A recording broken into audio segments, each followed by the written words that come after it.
Madagascar protesters returned to streets despite move to dissolve government. Security forces fired tear gas to disperse hundreds of young protesters in Madagascar's capital who took to the streets again on Tuesday despite the president's decision to partly yield to their demands by dissolving the government.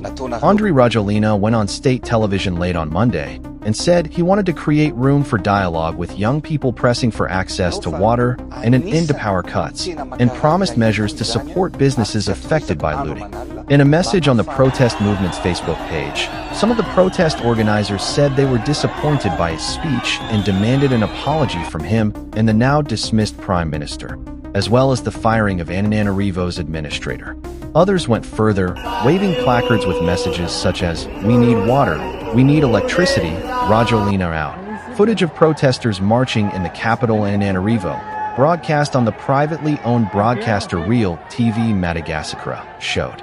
The United Nations says at least 22 people have been killed and more than 100 injured in protests that began last week and are now in the fourth day.